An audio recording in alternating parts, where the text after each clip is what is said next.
जय मसीह की सबको। मैं परमेश्वर का दास सतनाम सिमर प्रॉमिटली। तो आज मैं आपसे परमेश्वर के वचन के बीच में से बात करना चाहता हूँ कि देखिए,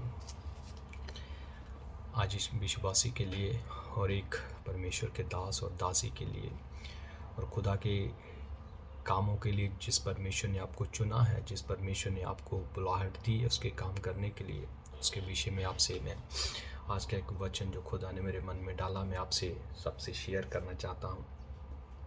देखिए, डिसीजन अगर आप देखें तो अगर आप किसी भी चीज़ का डिसीजन नहीं लेंगे तो आप कुछ भी कर नहीं पाओगे। और खुदावंद ने हमें कुछ ना कुछ अपनी लाइफ में प्रभु के लिए, उसकी सेवा के लिए हमें ठहराया कि हम लोग प्रभु के लिए कुछ ना कुछ डिसीजन लें। जैसे हम देखते हैं कि जब भी हमने कुछ भी अपनी लाइफ में करना होता है तो हम अक्सर ये देखते हैं कि कैसे कर पाएँ, उसके लिए आप डिसीजन लेते हैं। मान लीजिए मैं एग्ज़ाम्पल के तौर पर आपसे बात करता हूँ कि अगर आपने अपने घर को बनाना है या आपने कोई ज़मीन जायदाद कुछ ऐसा कुछ ख़रीदना है, अपने गाड़ी ख़रीदनी है और कुछ भी ऐसा को ख़रीदना, तो आप डिसीजन लेते हैं। अपने घर में बैठे जितने भी आपके पास होते हैं, कि फैमिली मेम्बर्स होते हैं, आप उनसे बातचीत करते इस विषय के ऊपर कि आपने कुछ ना कुछ करना है, उसके लिए आप डिसीजन लेते हैं। एक दूसरे से आप सलाह करते हैं कि हम कैसे करें। तो इसी तरह से मेरे अजीज़ों, प्रभु में हमें एक डिसीजन लेना है। और इसी विषय में आपसे मैं एक बात करूंगा आज कि खुदावंद के बहुत से ऐसे दास हुए हैं, प्रभु के बहुत से ऐसे लोग हुए हैं जिन्होंने अपनी लाइफ में एक बड़ी डिसीजन लिए खुदा के लिए। और बहुत जन ऐसे परमेश्वर के नबी, परमेश्वर के बहुत प्यारे, परमेश्वर के ऊपर विश्वास रखने वाले बहुत सारे विश्वासी थे जिन्होंने अपनी लाइफ में परमेश्वर के काम करने के लिए डिसीजन लिए। और जब उन्होंने डिसीजन लिए उनको टाइम तो लगा, मगर वो उस डिसीजन के ऊपर वो कामयाब हुए। हालेलुया। तो मेरे चीज़ों, एक डिसीजन आपके, एक फैसला लेना, एक डिसीजन लेना आपने खुदा के कामों को करने के लिए। अगर आप देखते हैं कि नेहमिया, अब उसके मैं कुछ आयतों को मैं पढ़ूंगा। नेहमिया उसका फर्स्ट नंबर लेसन, उसकी 3 और 4 नंबर आयत को, उन्होंने मुझसे कहा, जो बचे हुए लोग बंधुआई से छूट कर उस प्रांत में रहते हैं वह बड़ी दुर्दशा में पड़े हैं और उनकी निंदा होती है, क्योंकि यरूशलेम की शहरपनाह टूटी हुई और उसके फाटक चले हुए हैं।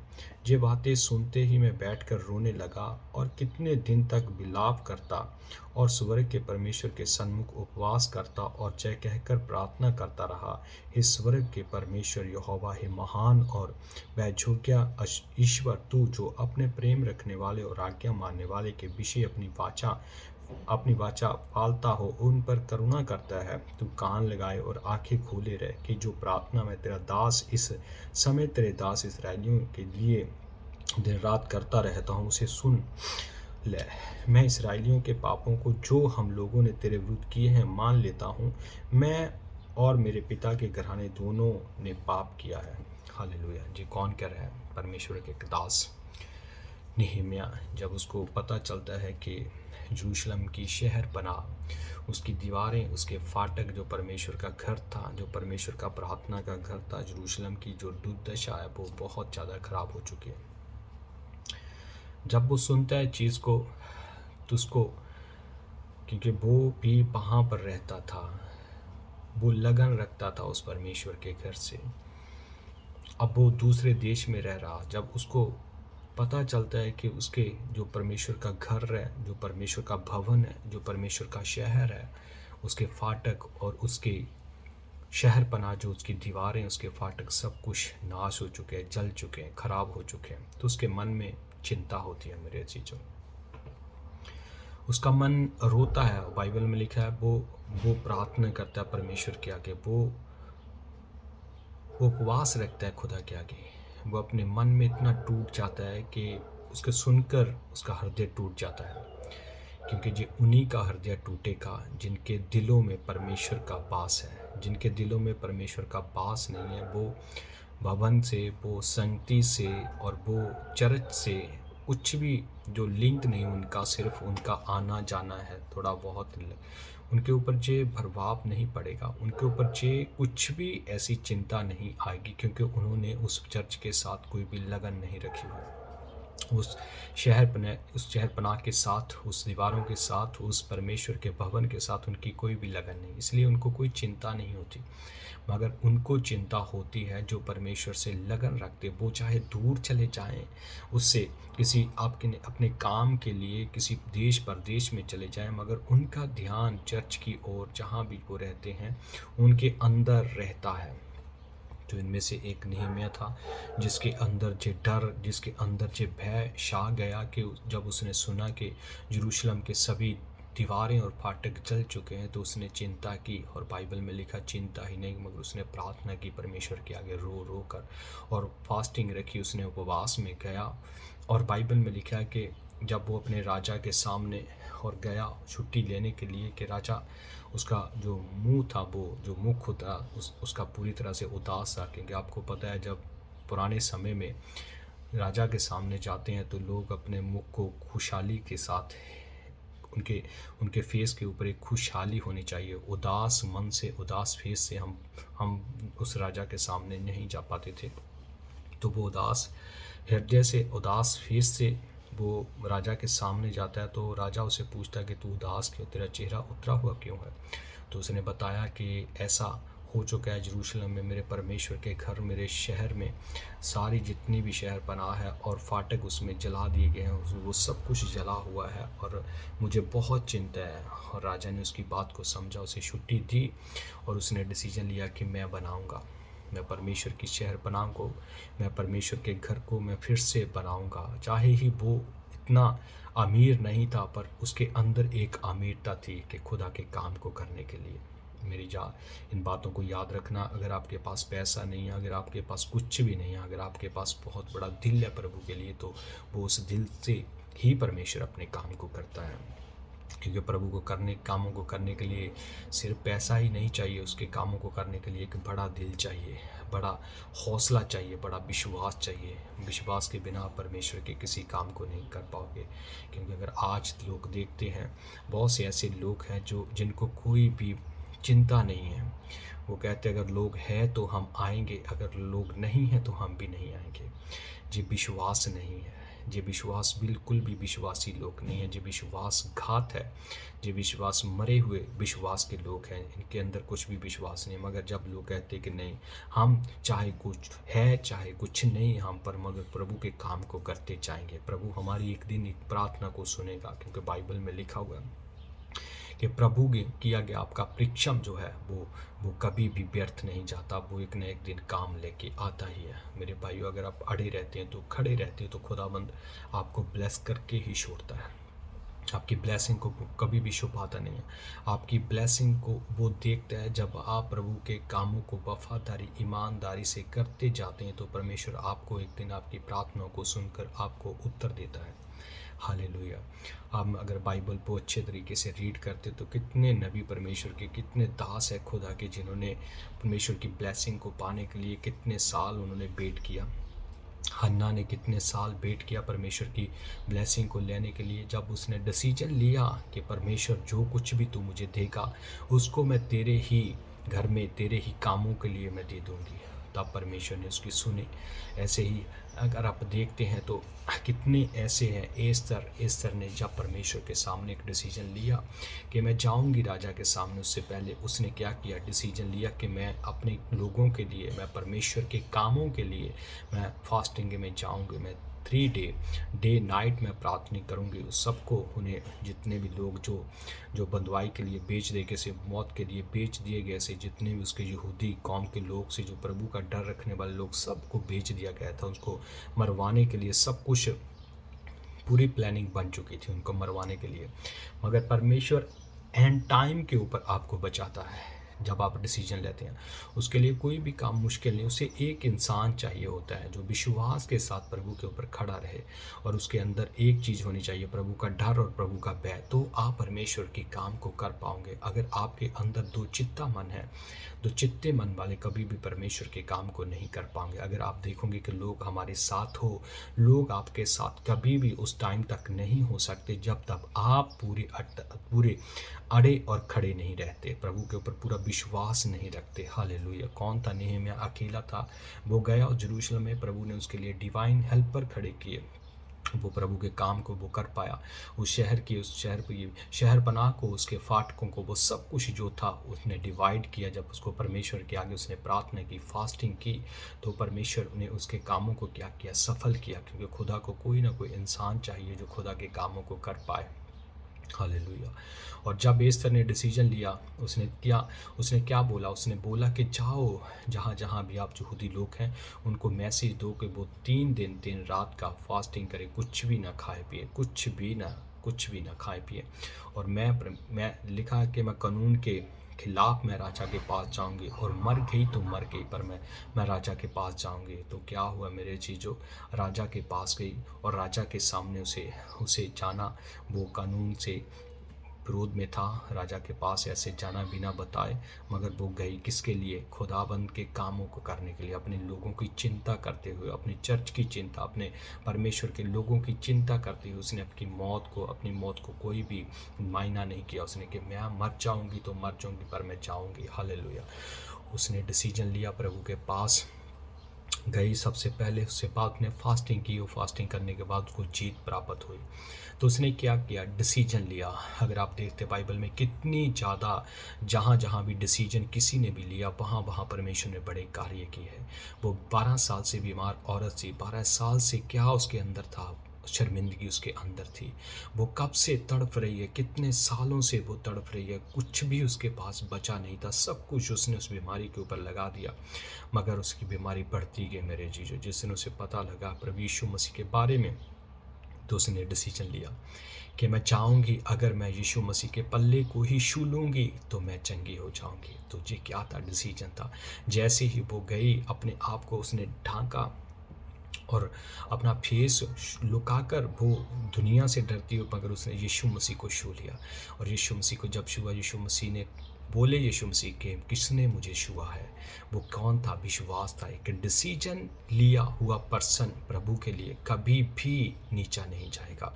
वो एक टाइम होगा, उसको परमेश्वर तैयार करेगा। जैसे आप देखते हैं कि बाइबल में लिखा है, जब तक कनक का वो धरती में बोया ना जाए, तब तक वह फलता नहीं है, वह बढ़ता नहीं है। क्योंकि उसकी जो कठोरपन होता है, वो धरती में जाकर ही, मिट्टी में जाकर ही वो नरमताई में बदलती है, वो टूटती है, उसके बाद ही वो जन्म ले पाता है। हालेलुया। क्योंकि जब तक आपके अंदर कठोरता होगी प्रभु के काम को करने के लिए, प्रभु के दासों के प्रति, प्रभु के विजन के प्रति, तो आप कुछ भी अपनी लाइफ में नहीं कर पाओगे। कोई भी डिवाइन हेल्पर आपकी लाइफ में नहीं आएगा, कोई भी आपकी हेल्प नहीं करेगा। क्योंकि आपने अपने अंदर क्या रखा हो? घमंड रखा हुआ, कठोरता का घमंड। जब आप कठोरता के घमंड में साथ रहेंगे तो परमेश्वर भी आपसे बात नहीं करता। आप अपने ख्यालों से ही बोलते हैं, आप अपनी सोचों से ही बोलते हैं, क्योंकि खुदाबंद अपने वचन के द्वारा अपनी बातें करता है। कभी भी ऐसा नहीं हुआ जब भी किसी ने पाप किया और परमेश्वर ने उससे बात किया, उसने अपने दासों के मुताबिक अपने दासों को बताया कि जाओ, उसने पाप किया। जैसे दाऊद ने पाप किया तो नातान नबी उसके पास आया था कि तूने पाप किया है। हालेलुया। क्योंकि आप जब पाप करते तो परमेश्वर का आत्मा आपसे बात नहीं करता। इसलिए प्रभु ने कहा, अपने मन को शुद्ध करो, पवित्र करो, क्योंकि जो परमेश्वर को देखना चाहते वो शुद्ध मन जब तक हो ना जाए, परमेश्वर को देख नहीं पाएंगे। हालेलुया। परमेश्वर की प्रार्थनाएं आप जब करते हैं, परमेश्वर शुद्ध मन वालों की प्रार्थना को सुनता है। हालेलुया। अगर आप देखें, मूसा ने कितने टाइम अपनी तैयारी की, उसने डिसीजन लिया था परमेश्वर के कामों को करने के लिए, मगर वो डिसीजन में नाकामयाब हुआ। मगर वो डिसीजन उसका अपना दुनिया के प्रति था। वो अपने आप को दुनिया के ऊपर जाहिर करना चाहता था, और परमेश्वर भी यही चाहता था कि वो परमेश्वर चाहता था कि वो बहुत बड़ी कौम का वो उसे मैं अगुआ बनाऊं। मगर जब उसने अपने मन से, अपने शरीर के द्वारा, अपने बल के द्वारा वो कुछ करना चाहा तो वो नाकामयाब रहा। मगर जब वो आत्मा में आया 40 साल के बाद, जब वो आत्मा में परमेश्वर उसको लेके आया, उसकी तैयारी करवा रहा था परमेश्वर, और परमेश्वर ने उसके द्वारा बड़े काम किए। आप देखते कि मिस्र में से कितने इजरायली लोगों को परमेश्वर के दास के द्वारा परमेश्वर उसको निकाल कर लेके आया। क्या ये तैयारी थी। जब उसने असली और रीति से परमेश्वर की आत्मा के द्वारा उसने डिसीजन लिया तो परमेश्वर ने उस डिसीजन को क्या किया, कामयाब किया। हालेलुया। इसलिए मेरे जीजो, हमें हमें हमें बहुत सी बातें सीखनी है। खुदा के कामों को करने के लिए हमें परमेश्वर के वचन को सीखना। अगर आप जक्कई उसके बारे में देखते हैं, उसने क्या डिसीजन लिया था कि मैंने आज प्रभु यीशु मसीह को देखना है, तो उसके बाइबल में लिखा वो उसका जो हाइट थी वो बहुत कम थी, उसका कद बहुत मदरा कद था। वो उसने बाइबल में लिखा है कि वो एक दरख्त के ऊपर वो चढ़ गया, और उस दरख्त के ऊपर चढ़कर उसने देखा कि यीशु मसीह ने इसी रास्ते थे जाना, मैं क्यों ना इस दरख्त के ऊपर, इस वृक्ष के ऊपर मैं चढ़ जाऊं। तो वो उस वृक्ष के ऊपर चढ़ गया, और उसके ऊपर जब चढ़ा, जब यीशु मसीह उसके नीचे से, उस वृक्ष के नीचे से जाने लगे, उसकी नज़र, परमेश्वर की नज़र और किसी के पास नहीं मगर उसको चाहने वाले।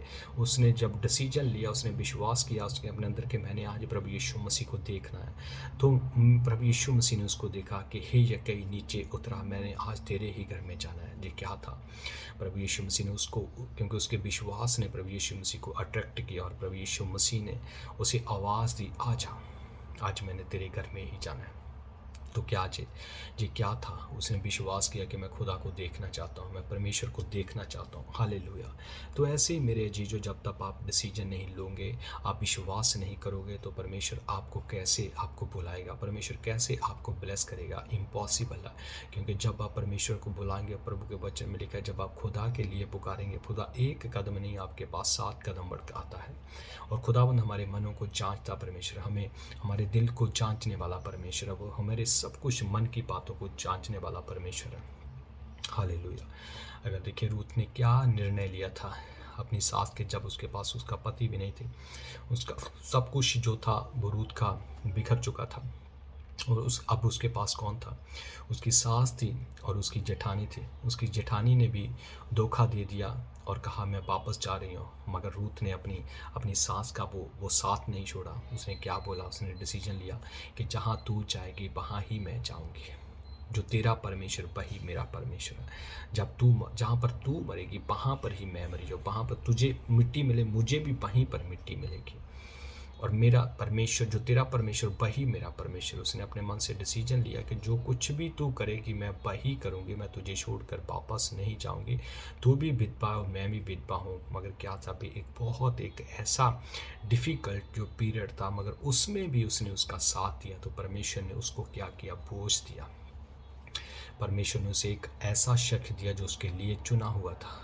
और मेरे चीज़ों, अगर आप देखिए, रूत की पंचावली में से दाऊद ने जन्म लिया, और दाऊद की पंचावली में से यीशु मसीह ने जन्म लिया। अब जो डिसीजन लिया था, और यही जो डिसीजन अगर उसकी उसकी जो जेठानी लेती, क्योंकि वो बड़ी थी, उसको जो मिलना था, मगर उसने अपनी अपनी छोटी गलती से बड़े बड़े परमेश्वर की ग्रेस को उसने क्या किया, गवा दिया। तो ऐसा ना हो आज कि आपके लिए परमेश्वर ने एक बड़ी ग्रेस रखी हो, मगर आप उसको धीरजता के साथ अगर देखते जाएंगे, मेहनत करते जाएंगे, वो एक पावरफुल, वो एक बहुत बड़ी ताकत बनकर आपके सामने आ सकती है।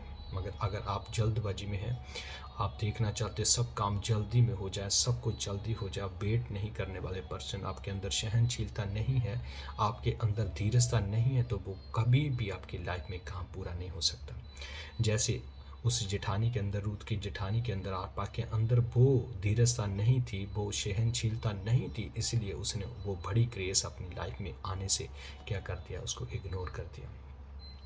वो जो आंखों के सामने था उसे देख रही थी, मगर वो जो चीज़ें उसको यहोवा की ओर से दिखाई देनी थी वो उसे देख नहीं पाई, मगर उसको रूत देख पाई है। रूत क्योंकि उसने अपना मन तन से परमेश्वर की क्या की, आराधना की, मन तन से परमेश्वर की उसने पूजा की, तो खुदा बन के वो जलाल को अपनी लाइफ में देख पाई। हालेलुया। मेरे अजीजों, अगर दाऊद ये निर्णय नहीं लेता कि मैं गोलियत को मारूंगा, तो वो कभी भी मार नहीं पाता। उसके भाई, उसकी जितनी फौजें थी, जितने भी शाऊल खुद, उसके सारे दाऊद के भाई, सब सैनिक जितने भी थे, गोलियत के डर से वो सभी शुबे बैठे थे। मगर उनमें से कौन निकला? दाऊद निकला, जो एज में भी बहुत कम था। उसको हथियारों का कोई भी ध्यान नहीं था, क्योंकि उसने हथियार कभी पहने नहीं थे। और बाइबल में लिखा है सिर्फ उसके पास एक छोटा सा हथियार था, उसी हथियार से उसने क्या किया? गोलियत को मारा। सबसे पहले उसने एक निर्णय लिया कि मैं राजा, मैं गोलियत को मारूंगा। अगर मैं अपनी भेड़ों को बचाने के लिए शेर और मैं शेरों को मारता आया हूँ, जब मेरी भेड़ों को शेर उठाकर ले जाते थे उनको मैं मारता आया हूँ, तो जो गोलियत को मारने की ताकत भी मेरा परमेश्वर मुझे देगा। उसने जो निर्णय लिया और किसके नाम से वो आगे बढ़ा? प्रभु यीशु मसीह, पिता परमेश्वर के नाम से, यहोवा के नाम से वो आगे बढ़ा। जब आप यहोवा के नाम से आगे बढ़ते हैं तो कोई भी परेशानी, कोई मुश्किल आपको आपकी ज़िंदगी में आएगी जरूर, मगर उसका कोई भी असर आपकी लाइफ में नहीं होगा।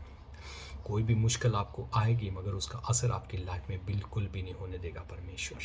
जैसे ही देखो, आपने यहोवा के नाम से, प्रभु के नाम से, दाऊद ने जो बोला कि मैं यहोवा परमेश्वर के नाम से आता हूँ, तो गोलियत के ऊपर जब एक अटैक किया तो वो एक ही अटैक से गोलियत इतना बड़ा, ऊंचा, लंबा, जो इतना जोता था, जिसके डर से सारी ही इस्राएली कौम छुप कर बैठी हुई थी।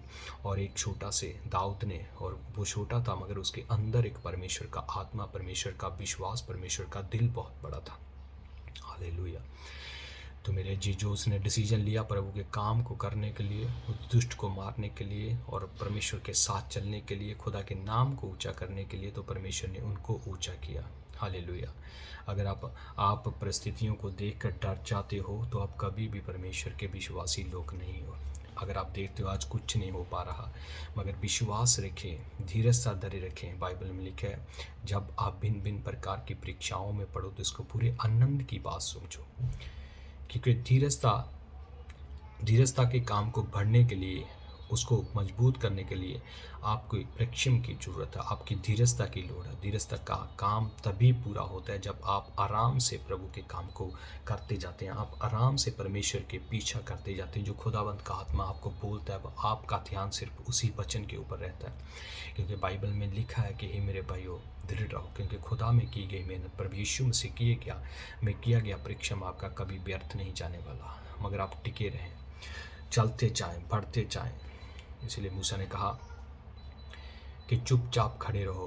अगर आप खुदा के नजात के कामों को देखना चाहते हैं तो परमेश्वर ने उनके मनों को उनको छड़ाया। वो लाल समुद्र को बाइबल में लिखा कि धो भाग कर दिया। इम्पॉसिबल था उसको होना, मगर परमेश्वर के लिए कुछ भी इम्पॉसिबल नहीं है। वो हर चीज़ को पॉसिबल करने की सामर्थ्य रखता है।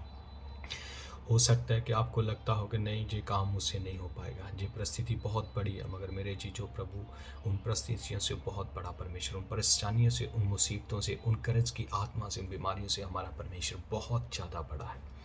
अगर आप अपने मन में उस परेशानी को, उस मुसीबत को बड़ा बनाकर बैठे हुए, तो जी आपके ऊपर डिपेंड करता है। उसने बोला, तेरे जुबान में ही जीवन है, तेरी जुबान में ही मौत है। आप जी मायना रखता है, आप तो उसको कितना बड़ा बना रहे हैं, कितना छोटा बना। अगर आपने अपने अंदर प्रभु के लिए विश्वास रखा कि खुदाबंद बड़े कामों को करने वाला परमेश्वर है, उसने मुर्दों को जिवाया, उसने लंगड़ों को चलाया, उन्हें अंधों को उन्हें रोशनी दी, उन्हें बहरों को सुनने की ताकत दी, उन्हें जो गूंगे थे उनको बोलने की ताकत दी, उसने वो सब कुछ कर सकता है परमेश्वर। तो अगर आपका विश्वास है, आप एक निर्णय लेते, तो जिस परमेश्वर की मैं आराधना करता हूँ वो परमेश्वर बड़े बड़े कार्य करने वाला परमेश्वर है। वो बहुत कुछ कर सकता है। वो परमेश्वर आपको आज़ाद कर सकता है। कैसे? अगर आप परमेश्वर के प्रति अपनी लाइफ में कोई डिसीजन लेते हैं।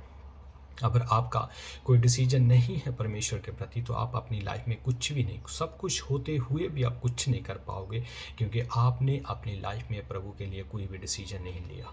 आज अगर आप बच चुके हैं, आप बहुत से लोगों का एक आवाज़ है कि अपने घरों में बैठकर हम प्रभु की आराधना कर सकते हैं, अपने घरों में बैठकर ही हम प्रभु के काम को कर सकते हैं। तो इब्रानियों 10 उसमें क्यों लिखा है कि आप आपस में इकट्ठा होना ना छोड़ें, संगति करना ना छोड़ें। प्रभु ने क्यों लोगों को एक मन होने के लिए बोला, चर्च को जाने के लिए बोला। प्रभु ने कहा आप एक साथ होकर, इकट्ठे, बहुत जन इकट्ठे होकर आप परमेश्वर की प्रशंसा, परमेश्वर की आराधना, परमेश्वर की वर्शिप, परमेश्वर की आगे प्रार्थना करें। उसने कहीं नहीं लिखा कि आप इकल्ले, आप एक छोड़ दो सबको, अपने घर में बैठकर आप प्रार्थना करें। ये बाइबल के वचन के मुताबिक नहीं है। बहुत से लोग ऐसे डेविल उनको मार रहा है, उस संगति से अलग कर रहा है। जहाँ पर आग है वहाँ पर सामर्थ है, जहाँ पर परमेश्वर अपनी आग को बरसाना चाहता है वहाँ पर लोगों का आना बहुत कम हो जाएगा। हालेलुया। क्योंकि वो आग से स्टार्टिंग हो जाते हैं, मगर उस आग का जो असर, जो उस वचन का असर जब वो चखने लगे, क्योंकि बाइबल में लिखा है चखो और देखो यहोवा भला है। हालेलुया। पंजाबी च लिखा चखो ते देखो यहोवा भला है। आप अगर टेस्ट नहीं देखोगे आप उस चीज़ का, तो आपको पता नहीं चलेगा कि खुदाबंद कैसा परमेश्वर है। स्टार्टिंग में आपको बहुत मुश्किल लगेगा, मगर जैसे जैसे आपका जो रिलेशनशिप है, आपकी जो प्रभु के साथ सहभागिता, प्रभु के साथ संगति बढ़ने लगेगी। अगर आप विश्वास करते हैं तभी बढ़ेगी। अगर आपके अंदर विश्वास नहीं है तो आपकी कोई भी प्रभु के साथ सहभागिता नहीं बढ़ेगी, क्योंकि प्रभु में वचन में लिखा है विश्वास करने वालों के लिए सब कुछ हो सकता है। विश्वास करने वालों के लिए, जो परमेश्वर के ऊपर विश्वास करते हैं, वो कभी भी पीछे नहीं हटते, उसकी सेवा के कामों से पीछे नहीं हटते। ये एक आत्मिक पर्सन की जे निशानी है, जो खुदा की आत्मा से भरा होगा वो संगति से कभी पीछे नहीं हटेगा। जे एक परमेश्वर के दास की, परमेश्वर के विश्वासी की, परमेश्वर के सभी जनों की जे खास निशानी होगी, जो आत्मा के भूखे और प्यासे हैं। वो वेट करेंगे, जैसे दाऊद कहता है मैं धीरजता से परमेश्वर की बाट को जोता रहा और उसने निपकर मेरी बेनती को सुन लिया। मतलब कि धीरजता के साथ। आप क्यों कह रहा, हो सकता है कि वो जो उसके मन में था, वो जिस विषय में वो प्रार्थना कर रहा था वो अभी तक पूरा ना हुआ हो, मगर उसने छोड़ा नहीं था। वो आहिस्ते आहिस्ते धीरजता रखकर परमेश्वर की बाट को, परमेश्वर के कामों को, परमेश्वर के वचन को, परमेश्वर के आगे पवित्रताई में बढ़ता गया। और एक दिन बाइबल में लिखा है कि उसने बोला कि परमेश्वर ने निभ कर, परमेश्वर ने उसकी प्रार्थना को सुन लिया। अगर आपके अंदर धीरजता नहीं है तो आप परमेश्वर के काम को अपनी लाइफ में पूरा हुआ कभी भी हुआ नहीं देख सकते। अगर आपके अंदर धीरजता है तो परमेश्वर का काम अपनी लाइफ में पूरा हो सकता है। हालेलुया। तो मेरे अजीजों, जैसे इन विषयों के ऊपर मैंने कुछ ऐसे शख्स आपके आवर रखी थे, आपके सामने लेके आया हूँ। नेहमिया को लेके आऊँ, हन्ना को लेके आऊँ, रूत को मैं लेके आया हूँ। और दानियल भी एक ऐसा तक है जिसने परमेश्वर के ऊपर विश्वास किया, चाहे कैसी कंडीशन में वो रहा।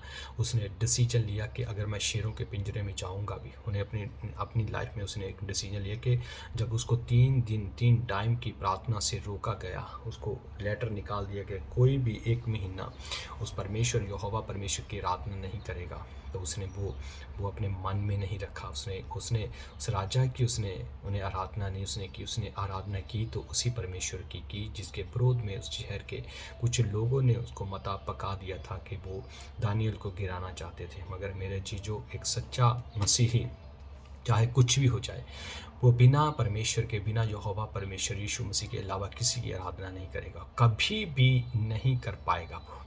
और जो उसको छोड़कर आराधना करेगा वो अपने अंत को देखेगा, वो नरक को देखेगा अपनी लाइफ में। वो धरती के ऊपर रहकर भी नरक को देखेगा, और वो जब इस दुनिया को छोड़कर चला जाएगा वो तो 100% उस नरक में 2 गुना ज़्यादा दंड का भागी होगा वो।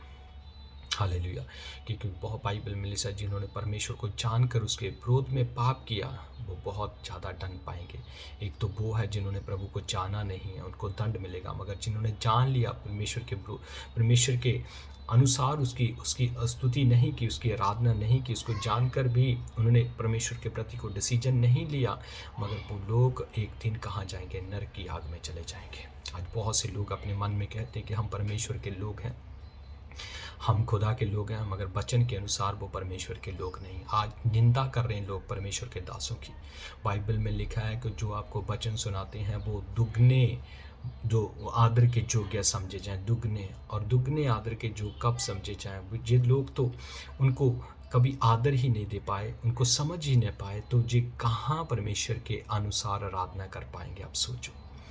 चाहे आपके पास कोई छोटा सा दास है जिसको प्रभु तैयार कर रहा है, जिसको परमेश्वर बढ़ा रहा है, मगर उसका भी आदर अगर आप नहीं कर पाए तो आप परमेश्वर के दंड के भागीदारी होंगे। हालेलुया। मैं सच कहता हूँ आपको, अगर आप किसी के भी दास की निंदा कर रहे हो, क्योंकि किसी के दास को आप निंद रहे हो, उसकी उसकी आदर करने की बजाय उसको आप दोष दे रहे हो, तो आप कभी भी परमेश्वर की नज़र में पवित्र क्षण जो कुछ भी मत जो आप जो चाहे आप कर सकते हो।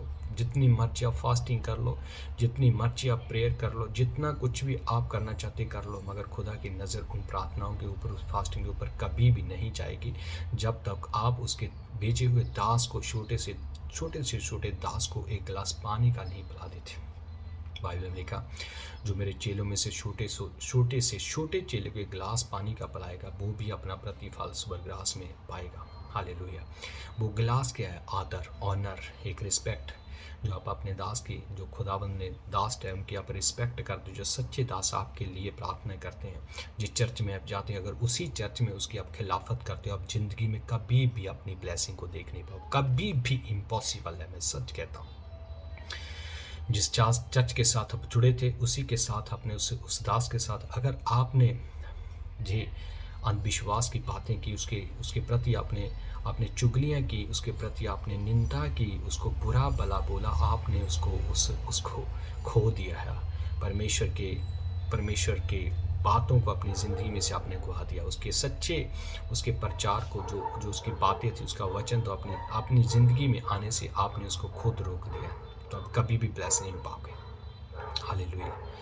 क्योंकि मेरे जो शाऊल ने जब बुराई की परमेश्वर के दास के प्रति, और जब परमेश्वर के दास ने उसे बोला था, और खुदा के आगे वो क्या ठहरा, परमेश्वर ने बोला, मैं पछताता हूँ उसको इस्राएल का राजा बनाकर। तो आप अगर परमेश्वर के दासों के प्रति आप बुरा भला बोलेंगे, परमेश्वर आपको बोलेगा कि मैं पछता रहा हूँ इस विश्वासी को बना के, जो विश्वास में खड़ा नहीं रहा, इसने मेरे दास के ऊपर विश्वास नहीं किया। क्यों? क्योंकि बाइबल में लिखा है, जो मेरे दास का ऑनर करेगा, वो यीशु मसीह कहता है कि मेरा ऑनर करेगा, जो मेरा ऑनर करेगा वही मेरे परमेश्वर का ऑनर करेगा। जो मेरे दास को दोष देगा वो मुझे दोष देगा, और जो मुझे दोष देगा मेरे परमेश्वर को दोष देगा। हालेलुया। तो बात कहाँ से शुरू होती? उसके दास से, उसके सेवक से। अगर आप उसके सेवक को एक्सेप्ट नहीं कर पा रहे, तो भूल जाइए अपनी लाइफ में कि आप परमेश्वर को एक्सेप्ट कर पाओगे। कितनी बड़ी प्रार्थनाएं कर लो, कितनी ऊंची प्रार्थनाएं कर लो, आप चाहे आप लाउड स्पीकर लाकर उसको पुकारना शुरू कर दें, तब भी परमेश्वर आपकी प्रार्थना का उत्तर नहीं देगा। आप बीमारियों में घिरे रहेंगे, आप उन परेशानियों में घिरे, चाहे लाख करोड़ों रुपया आपके पास हो, आप स्वर्ग में नहीं जा पाएंगे, कभी भी नहीं, इम्पॉसिबल है। क्योंकि आपने छोटे एक काम में अपनी वफादारी को नहीं दिखाया, तो परमेश्वर बड़े कामों में आपको कभी नहीं लेके जा सकता। हालेलुया। तो मेरे चीज़ों, आप डर रखें खुदा के दासों के प्रति कभी भी कुछ भी मत बोले, क्योंकि अगर आप खुदा के दासों के प्रति कुछ भी बोलोगे, तो आप उसका दंड भोगोगे।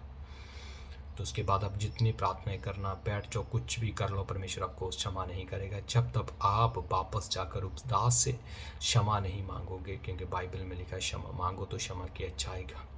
अगर आप क्षमा नहीं मांगोगे, सिर्फ खुदा के आकर जाकर क्षमा मांगते, वो क्षमा नहीं है। जिसके प्रति आपने पाप किया, जिसके प्रति आपने बोला, जिसके प्रति आपने उसको दोष दिया, उसको निंदा की, उसकी चुगलियाँ, उसकी अपने खिलाफत की, उसके पास जाओ और माफ़ी मांगो, तो देखो परमेश्वर आपको कैसे ब्लेस करता है, तो परमेश्वर आपको कैसे आशीषित करता है। अगर आप चाहे नहीं कर पाए, आप डायरेक्टली खुदा के पास जाना चाहते हैं, कभी भी ऐसा नहीं होगा, क्योंकि आपने उसके दास को एक्सेप्ट नहीं किया, तो खुदाबंद ने आपको एक्सेप्ट कभी नहीं करना। क्योंकि वचन में लिखा, अगर तू अपने भाई का पाप किया है, उसके विरोध में है, तो सबसे पहले जब भेंट लेकर तू मेरे भवन में आए, उससे पहले तू अपने भाई को मना के आ। भेंट को जहीं पे छोड़ जा और अपने भाई को मना, उसको जीत, उसको मना, उसके प्रति जो पाप किया उसकी गलती को मान, तब मैं तेरी भेंट को कबूल करूँगा, नहीं तो मैं नहीं करूँगा।